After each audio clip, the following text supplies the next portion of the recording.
नमस्कार, मी सुप्रिया सर्वांचं स्वागत करते मातृत्व एक गोंडस अनुभव या मराठी चॅनलमध्ये। हेल्थ केअर 3 टप्प्यात प्री प्रेग्नन्सी, प्रेग्नन्सी आणि बेबी केअर। आपला आजचा टॉपिक आहे बाळांना जेव्हा गॅसचा त्रास होतो तेव्हा ते भयंकर रडतात। अशा वेळेला बाळाला त्यापासून आराम देण्यासाठी हिंग पेस्ट कशी बनवतात हे या व्हिडिओमध्ये सांगणार आहे। या आधीच्या व्हिडिओमध्ये बाळांना गॅसपासून रिलीफ मिळण्यासाठी, इन्स्टंट रिलीफ मिळण्यासाठी काय होम रेमेडीज आहेत, टोटल 5 होम रेमेडीज मी सांगितल्या होत्या।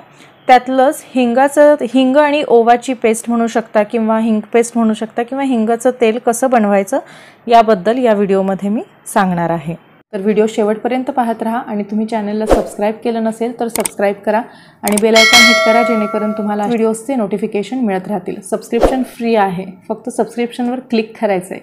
तर वळूया आजच्या टॉपिककडे। तर हे ओवा आणि हिंग याचं तेल, तुम्ही मोहरीच्या तेलाचाही वापर करू शकता किंवा इतर जे कोणतं तेल अवेलेबल असेल ते तेल थोडं कोमट करून त्यात ओवा आणि हिंग टाकायचं।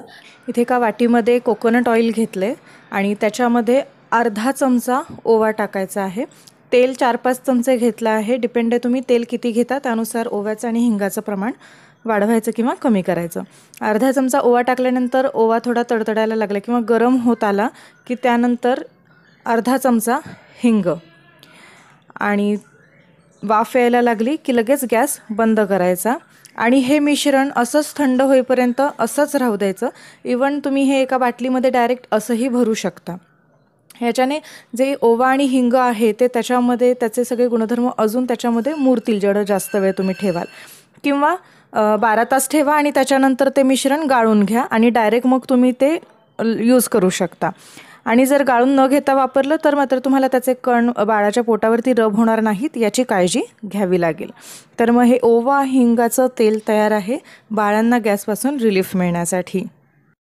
आणि ते तेल थंड झाल्यानंतर तुम्ही इथे कापसाचा बोळा किंवा कॉटनचा कपडा वगैरे काही वापरू नका। सरळ तुमच्या हाताची बोटं घ्या आणि बाळाच्या बेंबीभोवती ते तेल लावायचं आहे। हाताने का लावायचे? कारण जे ओव्याचे हिंगाचे बारीक कण असतात ते तुम्ही हातावरती तुम्हाला त्याचा स्पर्श कळेल आणि ते व्यवस्थित बाजूला करून तुम्ही ते तेल लावू शकता। बाळाची स्किन खूप सेन्सिटिव्ह असते त्यामुळे जेव्हा तुम्ही तेल लावाल तेव्हा थोडं जेंटली असं प्रेस करून तेल बेंबीभोवती लावायचं आहे, बेंबीवर नाही, ठीक आहे। आणि जर ओवा किंवा हिंगाचे काही कण पोटाला आले असतील तर ते असे तुम्हाला रब करायचं नाही आहे कारण बाळाची स्किन सेन्सिटिव्ह असते, रॅश येऊ शकते।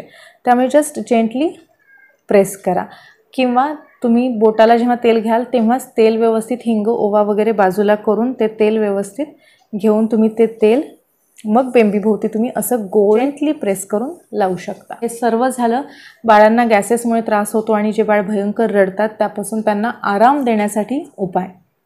व्हिडिओ तुम्हाला आवडला, उपयुक्त वाटला तर नक्की लाईक करा, कमेंट करून कळवा आणि तुमच्यासारख्याच इतरांना ज्यांना या व्हिडिओची गरज आहे त्यांच्यापर्यंत पोहोचवा, शेअर करा।